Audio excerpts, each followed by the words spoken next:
Assalamualaikum warahmatullahi wabarakatuh. Perkenalkan, nama saya Mutiara Ramadhanti, mahasiswi Universitas Nasional dari Prodi Manajemen kelas Akuntansi Manajemen Ruang 10. Di sini saya akan menjelaskan tentang biaya pencegahan, biaya deteksi, biaya kegagalan internal dan biaya kegagalan eksternal untuk memenuhi tugas forum diskusi online yang diajukan oleh Bu Muhani.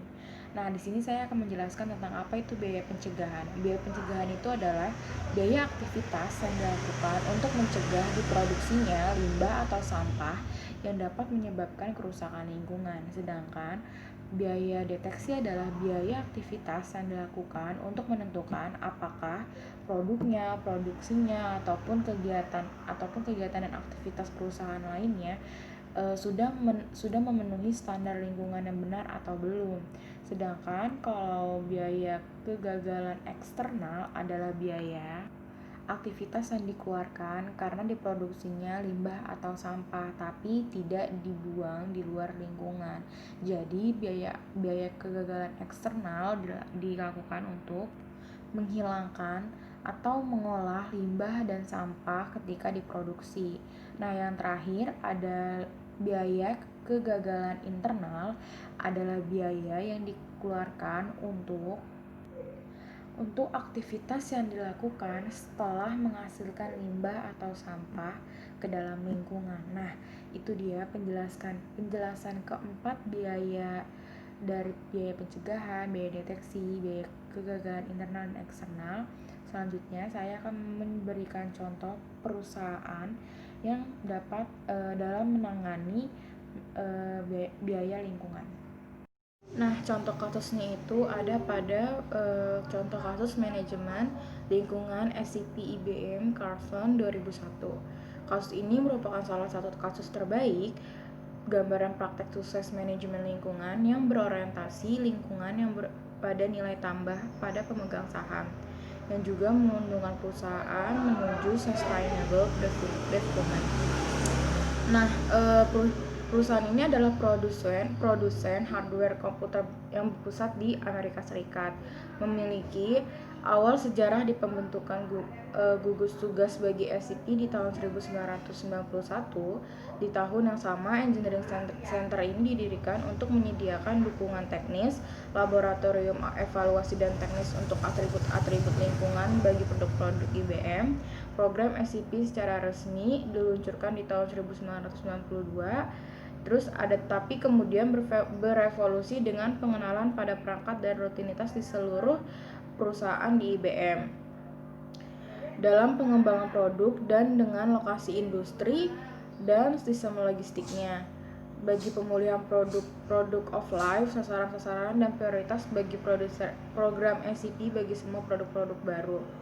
Nah, secara organisasional, program SCP independen atau terpisah dari IBM Corporate Environmental Affairs, di mana adalah fungsi staf yang bertanggung jawab bagi aktivitas umum manajemen lingkungan lain. Ini termasuk isu-isu seperti pelaporan lingkungan, isu-isu health and safety, dan seperti halnya manufaktur dan peraturan lingkungan terkait tapak dan pencegahan polusi. Program SCP IBM di mana sebagian lebih tua daripada sistem ISO 14001, berperan sebagai tulang punggung manajemen design for environment di IBM. Program manajemen DFF formal kemudian dapat dikatakan memilih sertifikasi IBM yang sesuai dengan ISO 14001. Isu-isu lingkungan di IBM terbagi antara fungsi bagian lingkungan perusahaan dan program SCP.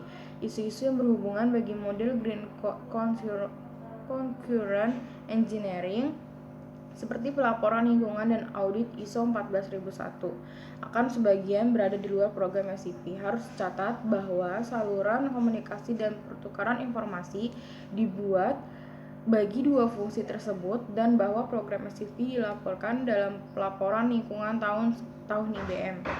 Seperti halnya melalui saluran lain seperti koran 4 bulan SCP. Lingkungan pertama di dokumentasi lingkungan dari produk diperkenalkan di tahun 1970-an. yaitu produk environmental profile. Sejak diperkenalkan, bentuk-bentuk dan kandungan dokumen telah mengalami banyak revisi. Sebagai contoh, metode penilaian didasarkan pada metrik produk yang telah diuji di pengkajian skala pilot di tahun 1996 dan kemudian diperkenalkan pada PAP dan versi online terkomputerisasi kemudian diimplementasikan sejak 1998.